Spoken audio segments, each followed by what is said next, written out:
Parte 1, 2 sistemas, o controlador preguiçoso. Ele repete a informação de que o nosso sistema 2 em situações normais consome pouca energia e fica fazendo pequenas decisões, por exemplo, dirigindo um carro, caminhando. O nosso sistema 1 está funcionando perfeitamente, o nosso sistema 2 está só dando algum auxílio. E aí ele completa dizendo que quando estamos caminhando, se um colega nosso que está caminhando com a gente pede a gente para fazer um cálculo, por exemplo, com certeza a gente vai parar para pensar nessa conta que tem que ser feita. E aí ele diz que quando o nosso esforço físico ele sai do normal, a gente não consegue usar o nosso sistema 2, ele fica travado, fica parado, né?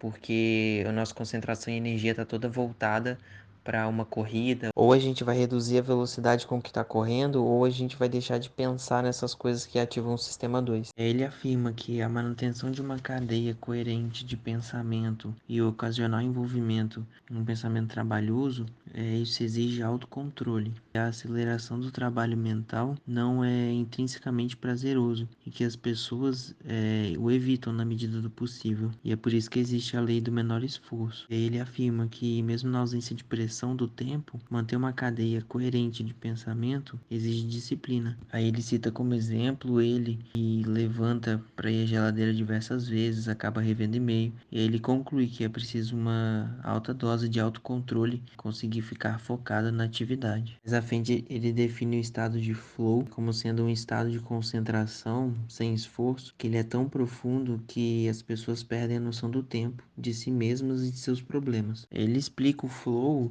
como sendo duas formas de esforço, né? Uma parcela da concentração na tarefa e outra parcela do controle deliberado da atenção. Aí ele diz que por você estar em flow, você não precisa de se manter concentrado, então te sobra energia para se concentrar na tarefa e por isso a fluidez é maior. Agora ele faz um link com o sistema 2, né, dizendo que ele fica responsável no caso tanto pelo autocontrole como pelo esforço cognitivo. O autocontrole é a parcela que você elimina quando você está em flow, porque você está muito concentrado naquela atividade, nada vai te distrair. Ele relembra que o sistema 1 exerce maior influência no comportamento quando o sistema 2 está ocupado, e aí ele alerta para o fato de que o sistema 1 tem uma predileção por doces. Diz também que pessoas cognitivamente ocupadas têm maior probabilidade de fazer escolhas egoístas, usar linguajar sexista e fazer julgamentos superficiais em situações sociais. Ele relembra que o sistema 2 controla pensamentos e comportamentos e ele faz um alerta de que o que afeta o seu autocontrole também é o álcool, as noites mal dormidas, a ansiedade. Ele alerta que qualquer tipo de esforço voluntário, seja ele cognitivo, emocional ou físico, vai afetar o seu foco. Ele fala a respeito do esgotamento do ego, que ele representa com um experimento, submetiam as pessoas a uma atividade que eles não queriam exercer, por exemplo, comer verduras enquanto eles poderiam estar comendo chocolate, e depois eles davam uma atividade normal para ser realizada, por exemplo, ficar segurando um peso ou alguma outra atividade que exigisse um pouco de força de vontade. E as pessoas que a princípio tinham sido submetidas a uma condição que não era agradável para elas, essas pessoas desistiam antes de terminar a atividade, né? Tinham um resultado inferior àquelas outras pessoas que não tinham tido essa carga negativa no início da atividade. Ele resume com uma frase: atividades que impõem alta exigência do sistema 2 requerem autocontrole e a aplicação de autocontrole é exaustiva e desagradável. Uma observação biológica nossa é que quando estamos submetidos a atividades que envolvem raciocínio cognitivo difícil ou ocupados numa tarefa que exige autocontrole, o nosso nível de glicose no sangue cai. É uma situação análoga a um corredor que também tem redução de glicose no sangue ou a um nadador, por exemplo. Um outro experimento que foi feito era submeter as pessoas a um filme. Nesse filme eram passadas coisas escritas na tela e eles eram instruídos a focarem numa mulher que aparecia ao lado. Isso aí causava esgotamento do ego, porque a pessoa tende a querer ler, mas ela tem que estar focada em outra coisa. Após isso, eles entregavam limonada sem açúcar e com açúcar para dois grupos, né, distintos, e depois eles submetiam essas pessoas a atividades de carga intuitiva. Quem tomou com açúcar, limonada com açúcar, teve um desempenho superior às outras pessoas que elas de fato estavam esgotadas. Uma outra observação desse experimento é que as pessoas que foram submetidas ao esgotamento da glicose no início do experimento, elas tinham dilatação de pupila e aceleração de batimento cardíaco. Outro experimento é submeter juízes à apreciação de condicional de prisioneiros, né? E a decisão padrão seria negar. Foram analisados vários pedidos e a carga de trabalho do juiz era elevada. Perceberam que em até 2 horas após as refeições que eles faziam, as decisões positivas para condicional eram dadas em 70% das vezes. A conclusão que eles chegaram é que tanto o cansaço quanto a fome interferem na capacidade de julgamento do juiz, né? Ele, logo no início ali, enquanto ele está descansado e não está com fome, ele tende a ter um melhor para esse processo, podendo conceder a condicional. Outro experimento é para provar que o sistema 2 ele monitora e controla os pensamentos e ações do sistema 1. Colocado uma frase que é a seguinte: um bastão e uma bola custam 1,10. O bastão custa 1 a mais do que a bola. Quanto custa a bola? Muita gente vai responder 10 centavos, mas o certo seria 1,05. E aí ele conclui dizendo que todo mundo pensou 1,10, mas algumas pessoas tinham capacidade de, apesar de pensar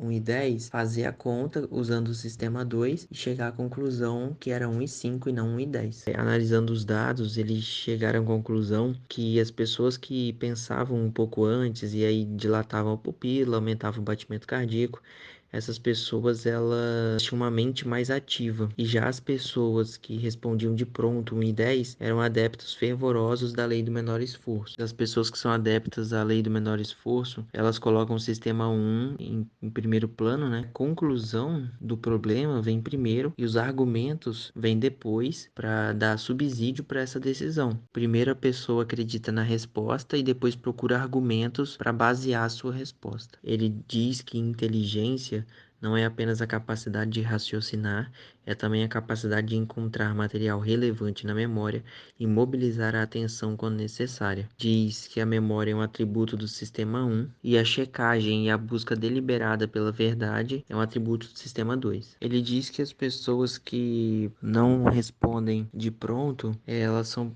pessoas consideradas empenhadas, pessoas racionais. Expressa sua preocupação com a preguiça da maioria das pessoas em pensar na resposta. Ele diz que a facilidade com que as pessoas se satisfazem o suficiente para pararem de pensar é um tanto quanto inquietante. Ele coloca a seguinte pergunta: se as pessoas fossem classificadas segundo seu autocontrole e segundo sua competência cognitiva, os indivíduos teriam posições similares nas duas classificações? E aí ele fala do experimento das crianças com doce. Elas eram colocadas de frente para o doce por 15 minutos na sala. Se ela não comesse aquele doce, após os 15 minutos ela receberia o dobro do doce, né? 2 doces. E como resultado do experimento, mais ou menos a metade das crianças resistiu à tentação de comer o doce naquele primeiro instante. E aí, 15 anos depois, as crianças que resistiram à tentação, né, tiveram autocontrole enquanto crianças, elas tinham notas melhores, elas tinham capacidade cognitiva mais evoluída e elas conseguiam manter o foco por mais tempo, exerciam atividades melhores na sociedade, enfim, eram pessoas melhores. Eram pessoas menos propensas a ter vícios, né, e perderem o foco da sua atividade. Um outro experimento que foi feito com crianças, eles colocavam elas para brincarem de joguinhos que aumentava a concentração delas e observavam os resultados.